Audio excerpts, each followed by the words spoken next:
As Rangers fans, we know that a goaltender is the backbone of a hockey team. At Abundant Wealth Management, we are your financial backbone, offering financial planning, wealth management, tax planning, and estate planning services. To schedule your free consultation, head to www.abundant-wealth.com. That's www.abundant-wealth.com. Abundant Wealth Management.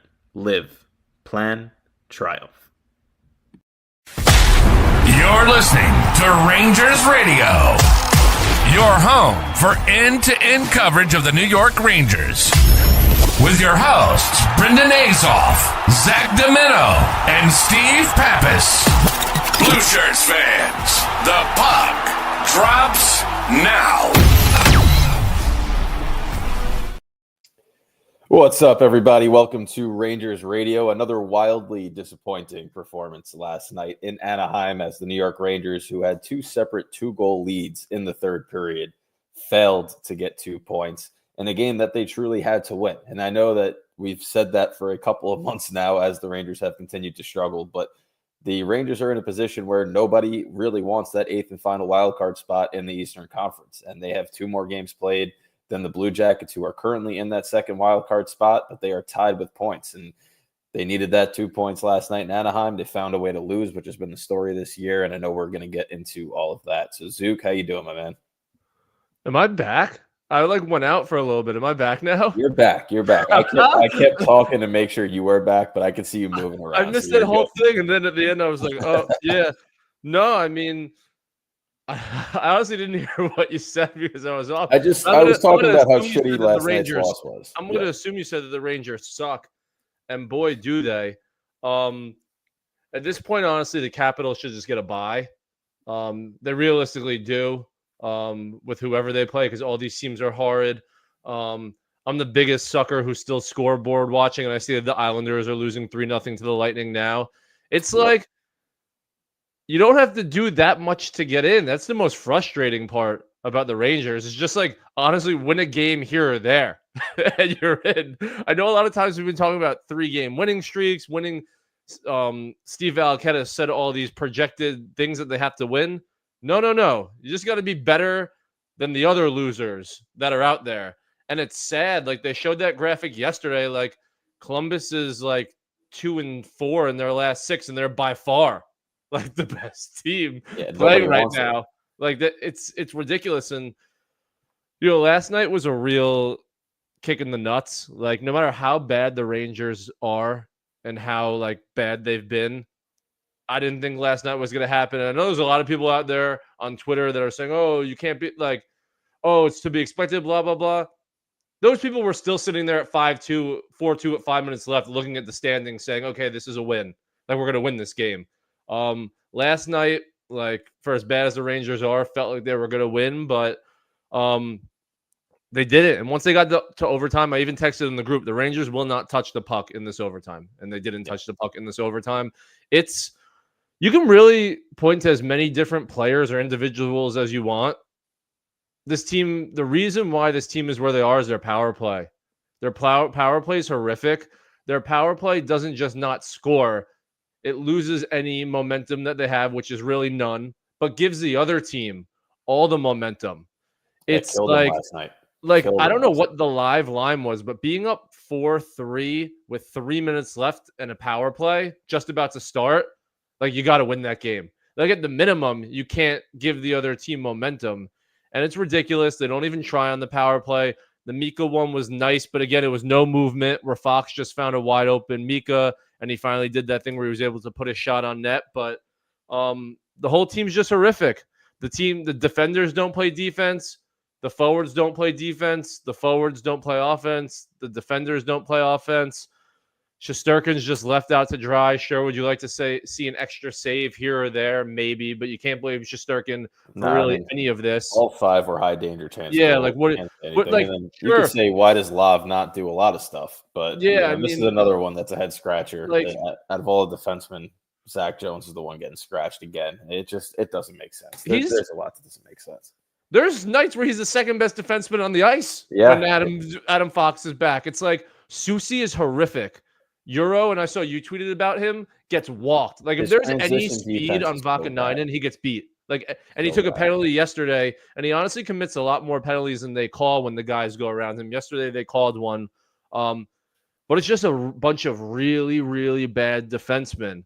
Like, we fell into this world where Borgen and Keandre Miller were playing like out of their minds when Fox was out. They're back to, the subpar defensemen that they are. Adam Fox is next to Ryan Lindgren 2.0, who may honestly be worse than Ryan Lindgren based on what I've seen. And then if you're going to sit Zach Jones, you're putting out Euro and Schneider, who are both awful. The Rangers' defense is the 3 forwards don't get back, and the 2 defensemen slowly backpedal into Igor, where they just leave wide open slot shots. Yep. It's the same story every night. It's just wide open slot shots for the other team. And like I was saying, sure, in a perfect world, you love to see Igor make a save, but none of those were his fault. Like, it's wide open shot after wide open shot where I know defensemen are just backing into the crease. The goal we gave up, like, why the hell with a 4-3 lead are 3 forwards behind the net? It can't happen. It's mental errors that continue to plague them. And the crazy thing is that they have 9 games left this year. If they went 9-0, which we all know is not going to happen, if they won out the rest of the season, they would still finish 21 points short of where they finished last year when they won the President's Trophy. That's how bad of a season this is. I cannot remember a time where a team won the President's Trophy and then not only missed the playoffs, but had such a catastrophic end to the season where a veteran group just could not figure it out. We know that Boston got eliminated in the first round when they set the NHL record for most wins and points by Florida. But even the next year, they found a way, which was a team that people thought was going to be completely out of it and miss the playoffs. The Rangers didn't have that expectation. People expected them to make it and be contenders again. But that Boston team found a way to get back in.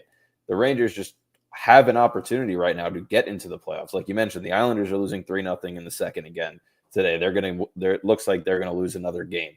Columbus has the same amount of points as them with 2 fewer games played. They played today against Ottawa. So those are 2 teams that are in the wild card spot. One of them is going to lose. Every team around the Rangers right now has struggled, but the Rangers, who have games that they have to win because they've played more than everybody else, continue to find ways to lose. And to me, that comes down to just a team that has given up and has no confidence in themselves anymore. Because I know last season, right? If the Rangers had a 2-goal lead in the third period and had 5 power plays or whatever it was in the third period, they were winning that game by 5-6 goals. Yeah. That power play was not getting stopped, and they were not going to yield the goal after the power play ended if they did get stopped. This year, they know that they're not going to score, and it just transitions right into the defensive side of the puck after the power play ends. And we saw that twice yesterday against Anaheim. You're playing a team in Anaheim that should have no business winning that game, trailing by 2 goals, especially when you should be the more desperate team. And yet, here they are, all this talent up front on the power play. They stand still. They stand stationary. There's been no changes in terms of their setup or breakout, and it just continues to hurt them. And it is really painful to watch a coaching staff just give up, players up and down the lineup, defense, forwards, doesn't matter, give up, and then watch your goaltender continue to battle every single night and face. I think they had 14 high danger chances last night, and 5 of them went in. And I am sure he's saying something to them. I am sure they're not listening. But as a player, right, as somebody that played at lower levels, if my goaltender was giving up 5 goals on 14 high danger chances, I would look to my defensive partner, look to the people around me and be like, if we just clean up the middle of the ice, we're probably going to be okay. And they just don't do it. All they have to do is stack the middle. He will stop everything from the outside. And they refuse to commit to the defensive zone. It is pitiful, man. And I hate every single player basically on this team, but Peter Laviolette is just more like the main culprit.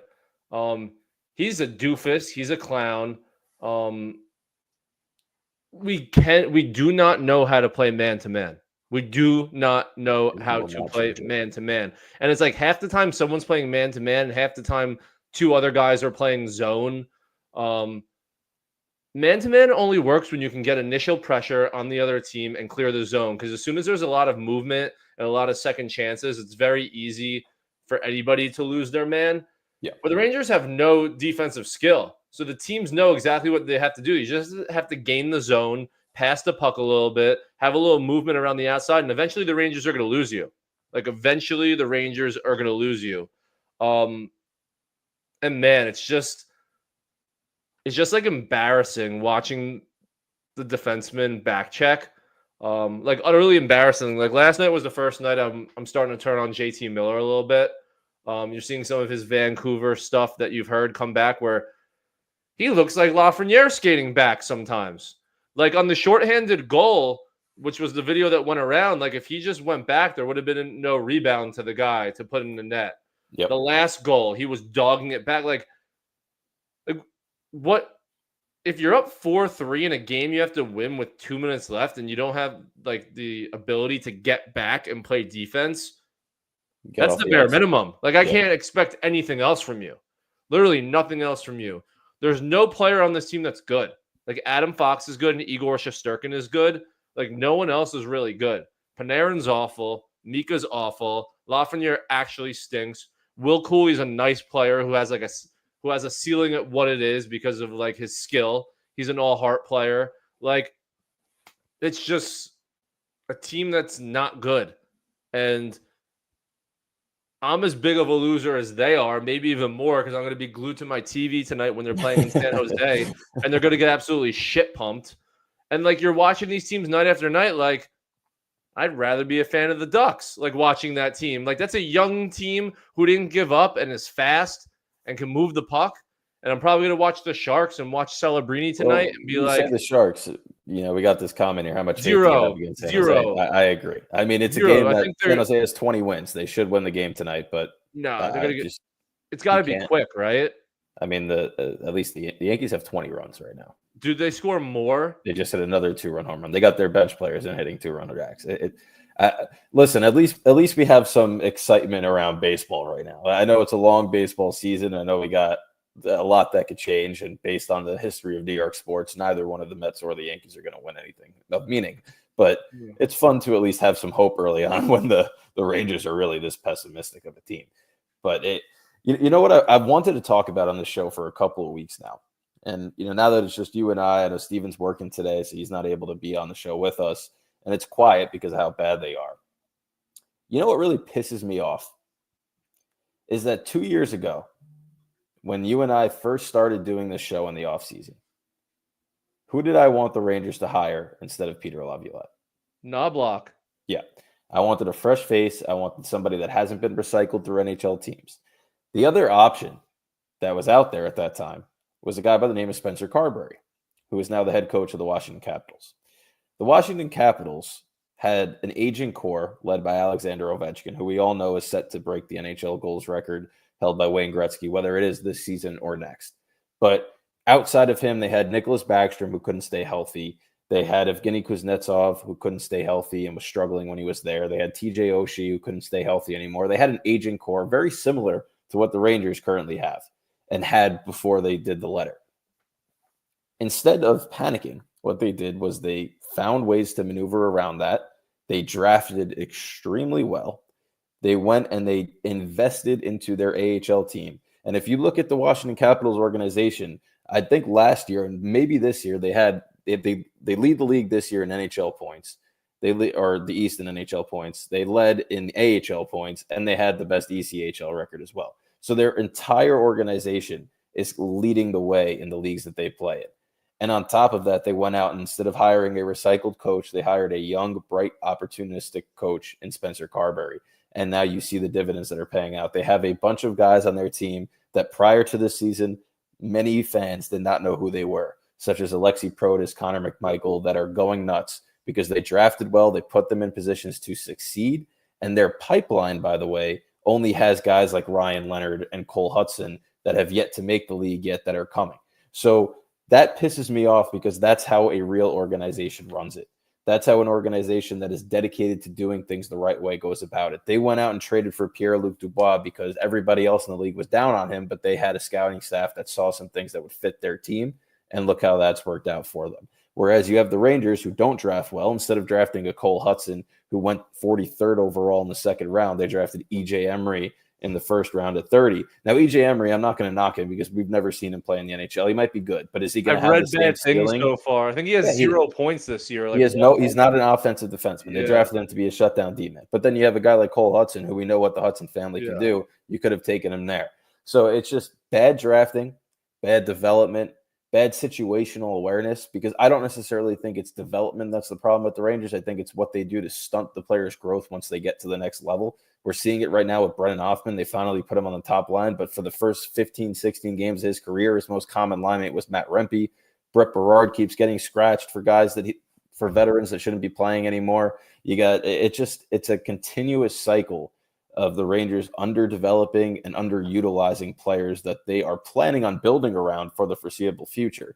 And then those players wind up in these trades like a Kakko and for Will Borgen and Philip Edel to get JT Miller. And you just continually add aging forwards to a team where you should be focused on giving the younger guys top 6 minutes. And it's a cycle that's not going to end anytime soon because the Rangers don't have many draft picks. They don't have any type of – there's no clear path forward.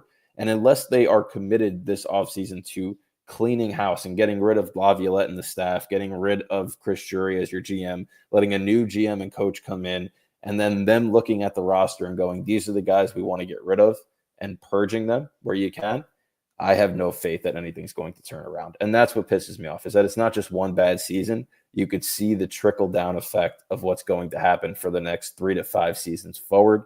And that is not a fun feeling as a fan, especially of a franchise that hasn't won a cup since '94. The Drury thing's very scary because I almost think Dolan has just like handed him the keys. Like handed him the keys where, yes, eventually he could get fired, but I think Drury's going to be back.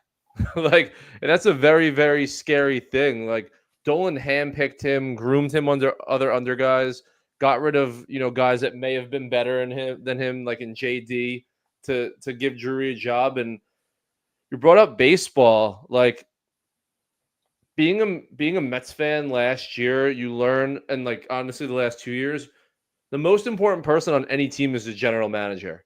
The general manager has their hands in everything and picks the team and picks the coach that coaches the team. Like when you talk about a young opportunistic general manager, I just think of David Stearns, like on the Mets. And what did David Stearns do? It is so easy to get this, like, you don't have to do much to get the stars a lot of times. It's the bidding wars. It's who could spend the most money, who has the most cap. Like David Stearns had really nothing to do with Soto. It was Steve Cohen saying, I'm going to give you as much money as possible.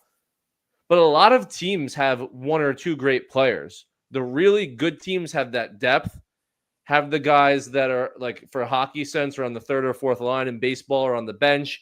Baseball, like what the Mets have this year and had last year, is you have 7 or 8 starters. So if a guy goes down, you're not calling up a bum from AAA. You have a guy that can make a start.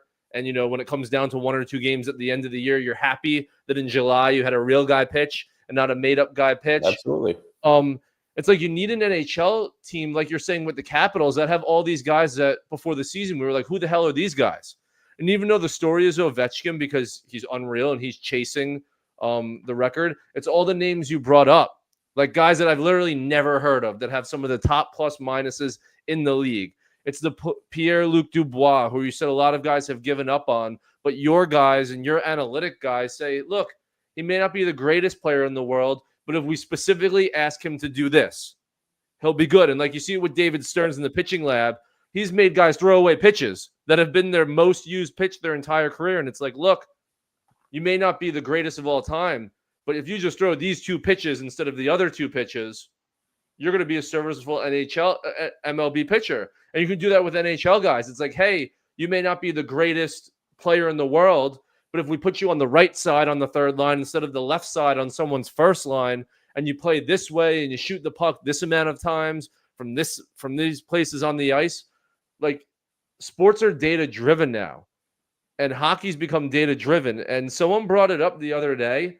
I don't think it's a coincidence that the Capitals bought Cap Friendly, and now you're seeing some guys that you've never heard of before fill into spots on the team and are having all-world seasons relative to how they've been other places in the league.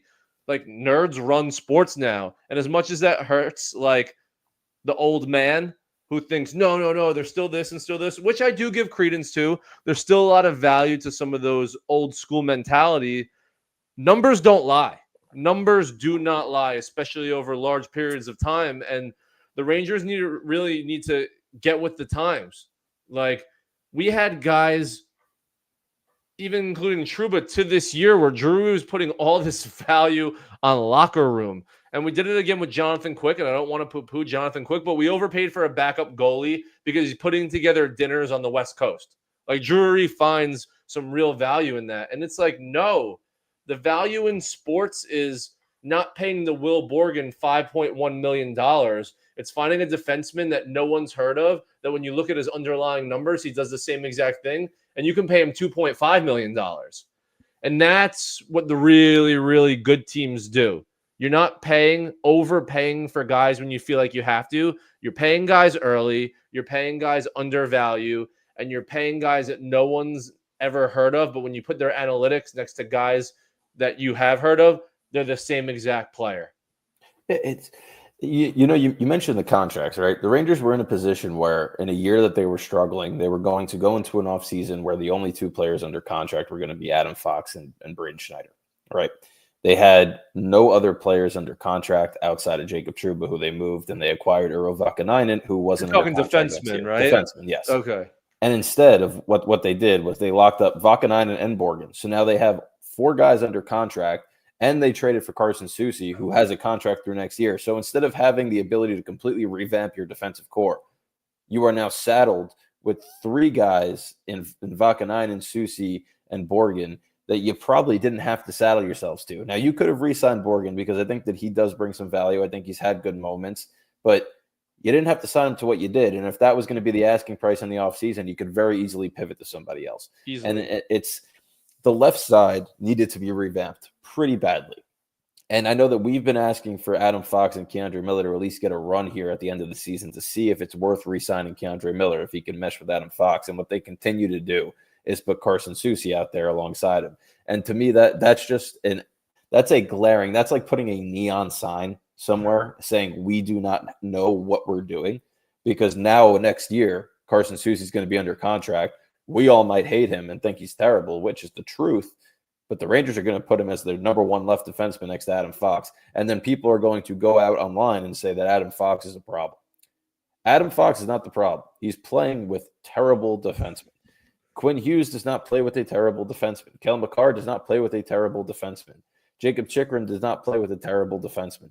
That's the problem, is the Rangers, instead of going out and getting a true left defenseman, a first-line left defenseman, or even a top 2 pairing left defenseman to play alongside Adam Fox, they have saddled him with incompetent partners. And that continues to be the case. And there is a guy on this team in Keandre Miller who has skill, hasn't refined it enough defensively, but whenever he's played with Adam Fox, their numbers together have been great. And every time the Rangers go out and do a warm-up before a game, Adam Fox and Keandre Miller are doing the line rushes together. And yet somehow when the puck drops, they are not paired together. And it just continues to be this cycle. And then you look up front, and it's the same thing. You have guys that now are just completely bad contracts that you have to get rid of that are really hard to do. And we've highlighted the Zibanejad. We highlighted the Panarin one right now because he has 1 year left. We've highlighted Kreider. We've talked about that ad nauseum. But then they go out and they do the same exact thing on the defensive side of the puck where you didn't need to do that. You could have went into an offseason after a down year and revamped it. And instead you saddled it. You mentioned Quick. And Quick has done nothing but, beat expectations since signing last year as the backup goalie. But you have Dylan Garand, who you have groomed to be an NHL player. He has done nothing but perform, especially in the postseason for Hartford. And instead of giving him the opportunity to sign an entry-level type contract, come up to the NHL as a backup next year behind Shesterkin and see what he's got, you now gave Quick $1.5 million, and now Garand has no path to the NHL. So are you going to trade him? Because to me, the only thing you can do with the Dylan Garand is to move him for some sort of asset at this point, because even when Quick is gone, Shesterkin signed for another 8 years. He's not going to be the backup goalie, right? So there's no path for Garand to become an NHL starter with the Rangers. You have to move him now. And now teams know that you have to move him because you just signed Jonathan Quick, and your package is going to be less. It's just bad decision after bad decision. And like you said, Dolan giving the keys to Drury is like finding a hacker who has stolen millions of dollars from people and giving him your password to your bank accounts. It is just moronic. You don't do it. So why does Drury still have the ability to run this team? Why is Laviolette still coaching this team? He should have been fired in freaking December. Like, it doesn't make any sense what they're doing. And that's why I do not have any faith that there's a path forward, because I don't have the belief that some people do that Laviolette and Drury are both going to be gone this offseason.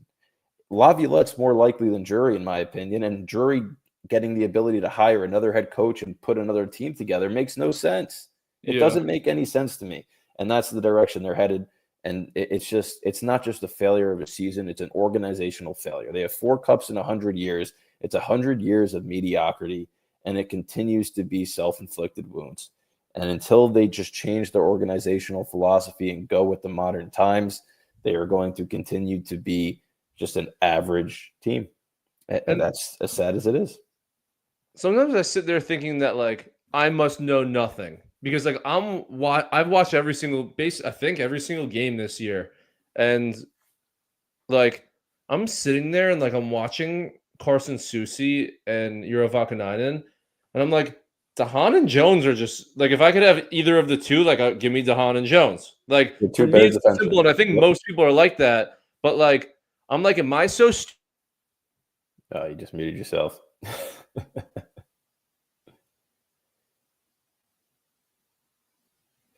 Well, there you go. Okay. You're back. What I was saying is, like, but then I think like Drury and Lavia are supposed to know hockey, right? So like, if they keep putting a guy that looks specifically Jones, way better than the other two guys in the press box, there must be something that like I'm clearly missing. So like, their run's so bad that like I think I'm stupid and like I must be missing something, because for me it looks so clear. And my only thought is like, Drury's forcing Laviolette to play these two because Dahan and Jones aren't under contract for next year, and Soucy and Euro are. So like, Drury's like, play these two because they're part of this team while the other two are not going to be back next year. And it's just like so frustrating, because like Zach Jones is better than those guys defensively, and he's an offensive defenseman. So if he's better than them defensively, plus we know he's going to be better than them offensively, I'm not sure what the hell is going on. And you brought up Othman. He finally gets run with like a top 6, and he played 5 minutes for the first 2 periods. And every time he's on the ice, he's doing something. That's like not a run. Every time he's on the ice, he's noticeable. And Joe and Sam kept saying about it. He's raw, obviously. He goes to the net. He shoots the puck. He forechecks. He causes turnovers. Look, he's no world beater by any stretch of the imagination, but like, why are we playing like we're trying to set this team up for like a run through the playoffs and like sheltering from guys that haven't played that many NHL minutes? This team is too scared to like rebuild. Like, that's the frustrating thing. Yeah, Othman had less minutes last night than Nicholas Aube-Kubel.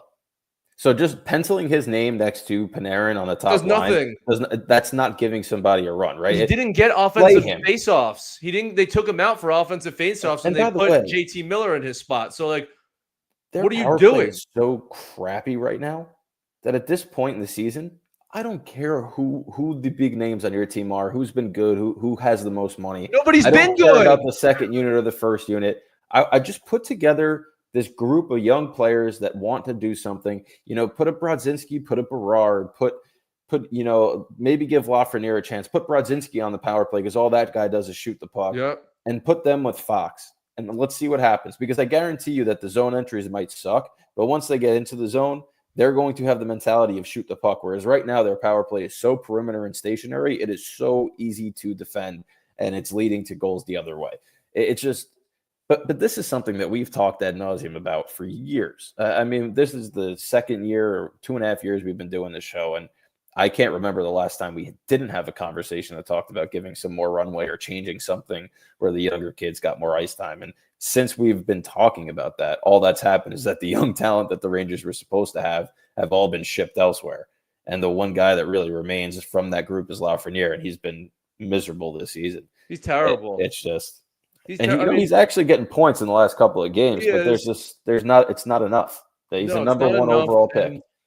Like, He's got 43 I don't points even this know year what and a you minus do. I 14 don't even know grade. what you do this offseason because like you're gonna have to be willing to trade guys for less than quote unquote perceived value. But like to be honest, you gotta accept that a lot of these guys don't have any value. Like you may not get that much for like a guy like Mika or a guy like Kreider, but just shedding their contract and getting some other players to play, like it's just too upsetting watching these guys play. Like Mika and Kreider can't even look good against other third lines. Like that's where we're sitting here, and like Drury's gonna hold on to these guys because he's gonna be expecting to get like such a value for them. It's just like you got to trade these players, get some assets, get some young guys, like you said, stack up on Hartford, get some guys that we could potentially be excited for, draft some guys that you don't move, and you may have to have like look, if you tear with these guys, if you tear it down next year, right, and you get rid of all these quote unquote high profile players with names, I can be convinced that we're going to be just as bad next year than we are this year. Like, we're not good. Like, we're not good. So, what the hell are we doing? Like, it's not like we're like even like teetering. Like, the worst thing, and like, I'm a guy that no matter what, I don't get the tweets where like, who's excited to watch this team in the playoffs? Like, I want to make the playoffs. Like, I'll put my hands up. I want to make the playoffs. I'm the same way. The East being so bad actually like kind of fucks us because like we're teetering around where like Drury thinks we're in like this middle zone, but we're just not. We're really bad, just surrounded by a lot of other bad teams on the East where just blow it up and there's a chance that we're fighting for this second wild card next year if the other teams are just as bad with a young team who we're doing it opposite, where we're overachieving, where we can get excited because we have some guys that like we've never heard of or some young guys that we didn't expect to be good anytime soon performing. And you just got to think that Drury's not going to do that. And, you know, Igor is signed for the length of contract where like if 1 or 2 years were to rebuilding, so be it. He's still going to be here, and I have a sneaky suspicion he's still going to be really good in a year or two. And if he's as good as everyone thinks he is, he's going to steal you some games during the year where if you have a rebuilding team, you could really surprise some people. But no, we're not going to move Zibanejad. We're not going to move Panarin. We're not going to move Alof. Like you said, where we had 4 of 6 defensive spots opened, now we have 1 that's probably going to go to overpaying Keandre Miller. And we're going to hope and they're going to sell us that this year was the blip and the past 3 years were like the truth. But to be honest, this was always the other shoe for the Rangers, and all other fans were telling us this. What happens if the Rangers don't get 82 games of elite goaltending plus a power play that scores every time on the ice? And this is what you get. Yep. You get a bunch of bad 5-on-5 players that have zero confidence because they're not performing on the power play. And these are the same guys that there was. I will say that this is the perfect example of this, by the way. Everyone that was always talking about, they're a power play team, well, this is why a power play is so important.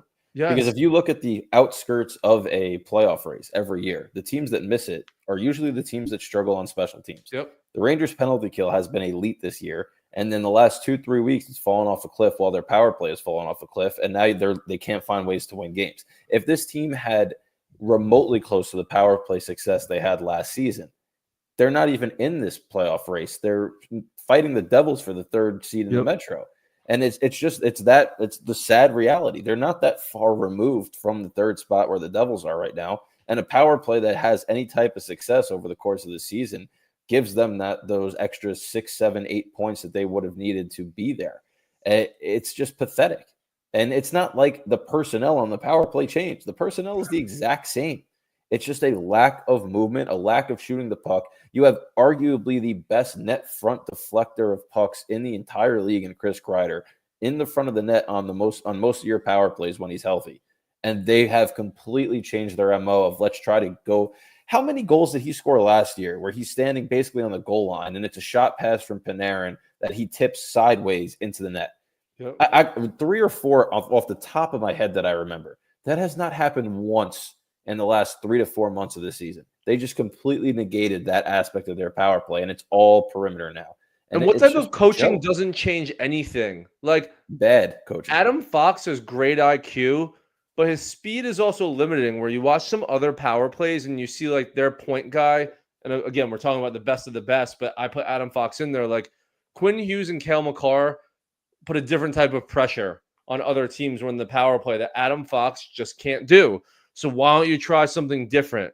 Where maybe you put two guys at the point, one guy with Panarin and Fox on both sides, where you have a guy going through the middle with a guy standing by. Like all these teams, every time they get into the zone, are like doing something different almost every time they enter the zone. The Rangers are the same thing.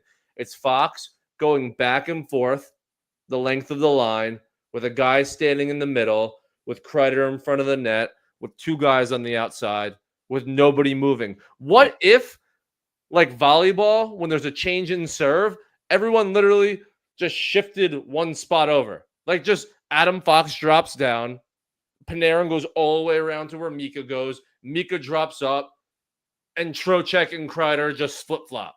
Like just for one, like just do something. And I'm not saying that that's gonna work, but anything is gonna be better than this. Like literally anything is gonna be better than this, and they just don't move. And they don't move. And the goal that Zibanejad scored yesterday is literally the only type of power play goal that the Rangers can score now. Like it's just passing it and hoping that a one-timer goes in. And how much pressure these other teams are putting on us is on their power plays. It's crazy. Like it's crazy that the Rangers don't like watch other teams and just go, let's just try something. Like it's so easy. It's a copycat league. Oh, let's try that. Oh, our power play went from our penalty kill went from the third best in the league to it's now like the 6th or 7th, but it went to 9th at one point. What did we see over the past 2 weeks that other teams were doing to us that's such a good penalty kill that we should try? But no, we're just going to rely on the same thing over and over, and it's never going to work. And I see it like we got to try new combinations. Like we got to try new combinations, and Laviolette, whenever he tries new combinations, gives it like one time. Like gives it one time, and if it doesn't work, he immediately runs back. He's like the scaredest coach I've ever seen. And look, again, we keep saying all this. I'm the biggest loser in the world, and we're all big losers because we're all going to be staying up late tonight watching this Sharks game where Barclay Goodrow is going to be scoring an empty netter against us because that's how it works in Rangerland. And we're going to be bitching again tomorrow. And it's a sad state of affair for the Rangers where, you start thinking as we get towards the end of the season, it's not just scary for this year. It's, are we going to do anything this offseason besides pray that some of these guys had underachieving years find their level a little bit? And if it's that, you really have no hope going into next year again. Yeah, it's been a struggle watching, a struggle for them to play, and it is. It's just the lack of. You can't lose last night's game. You can't. It's lose the lack of last night's effort, game. The lack of changes by the coaching staff, and just it's mental mistakes. It's the same mistakes over. There's no learning from them. And it's not like this is the stuff you expect from a Ducks or a Sharks type team where it's young players that are making these mistakes. These are veterans that just went to the Eastern Conference Final last year. They've been to 2 conference finals in the last 3 seasons. And now all of a sudden they're just playing like they're 18 years old again. And it's sad, but we can't keep talking about it. We've been on for almost 40 minutes talking about the same thing. So before we go, do you think that they win tonight? Because I know you and I are both going to be up watching this game like idiots. And if it wasn't Sam Rosen's final year on the call, I don't know if I would be watching these games anymore. But what do you think tonight's going to happen? Because I think that they are going to find a way to win, but it's not going to be pretty. No, I mean, look, because it's impossible with hockey. It's just like it's a very different sport with like puck, like how it works. I will say that we're going to watch tonight's game and not think that they're any better than the Sharks. Like that's what maybe we win, maybe we lose, but we're going to come out of this game saying the Sharks outplayed us probably, or the Sharks played just as good as us probably. Just like when you watch Anaheim yesterday, Anaheim, if no one knew hockey and they just watched that game, they'd be like, Anaheim is a much better team than the Rangers. And like that's probably what's going to happen tonight because it's almost like they've accomplished too much, the Rangers, where like you have these young, naive teams that like the Ducks that are just like, I don't know, like we're down 4-2 at 5 minutes left. and we stink, but like whatever, let's just keep playing hockey. And look, maybe they win, maybe they lose, but the Sharks and the Rangers, there'll be no difference as to who's a better team on the ice tonight. And if they lose tonight, the season's actually over. That's another thing. Like the season's probably over anyway, but like it's a must. Like the season's actually over if they lose. I'm sitting here, and as much shit as I'm talking, like in the back of my mind, I'm still thinking, oh, they're gonna find a way into the playoffs because I'm sick and like I'm delusional. And everybody else is so bad that you have to think that way. If they lose tonight, I think I'm slowly shifting to they got no chance at this point because the schedule is like it's not a gauntlet of a gauntlet, but like the last three I think are against like the Lightning, the Flyers, and the Hurricane potentially. Yeah, the month of April for them now.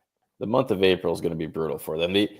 I think they're playing Georgiev tonight, right? So I think that kind of helps them. I also think you don't think he stands on his head like in classic Ranger fashion. I don't. I think he already did that once. He's awful, and they still beat him. Now, Jonathan Quick is also unconfirmed to be starting tonight, and if Jonathan Quick gets the start, to me, it's like that type of game where all of a sudden the Rangers play good defense because the backup goalie's in. So I think that actually helps them because they've been leaving Igor Shesterkin out to dry. So in typical Rangers fashion, a backup will come in and all of a sudden they'll look like they all deserve the Norris Trophy. So I do have not confidence, but some sort of inkling that they are going to win tonight in San Jose. But before we get off the air, we have been doing a March Madness poll on our Rangers Radio Twitter or X account that the first four regions have been posted. It's been going well. We've gotten some votes, some complaints, some things along those lines. It's been interactive, which is what we love. There's going to be more coming up today and over the next couple of days. So if you are not already following, go follow us on X at NY Rangers Radio. Make sure that you're voting and participating in the March Madness themed NY Rangers bracket, because we have some of the best and some of the worst moments, but all memorable, despite whether they are positive or negative memories over the last 10 years of Rangers hockey. And if you have been a Rangers fan that long, and if you've been tuning into our shows over the last couple of seasons, you know that we like to talk about both the positive and the negatives. And actually, the negatives draw more numbers. So we have to include the negatives onto this bracket. But it's been a fun theme with March Madness. The tournament has not had many upsets, and neither has our bracket. But it's been fun to do nonetheless. So make sure you're on the lookout for that. All right, Zook, any final thoughts before we wrap up? Like before we wrap up, I'll take 30 seconds and let me look at. So we go Sharks, Wild. We go Sharks and Wild. Let's go 2-0. Let's beat the Sharks and let's beat the Wild at home. If they beat if they beat the Sharks, then yes, I could see it. And I could see them going 2 in a row. And then that ultra important again. They haven't won 3 in a row since November. Can they do it? That remains to be seen. But if they win 3 in a row, then maybe they do find a way to sneak in. But again, it all comes down to tonight. You got to win against the Sharks. Tonight. You got to finish this West Coast road trip with a win. And it's been miserable and continues to be miserable all season for them. And, we all forget that they started 5-0-1. They had a 6-game point streak to start the season. And since then, it's just been an abysmal hockey season for the New York Rangers. So let's see what they have tonight, if anything, in San Jose. As always, it's been a pleasure, Zook. And we will talk again next week. Peace.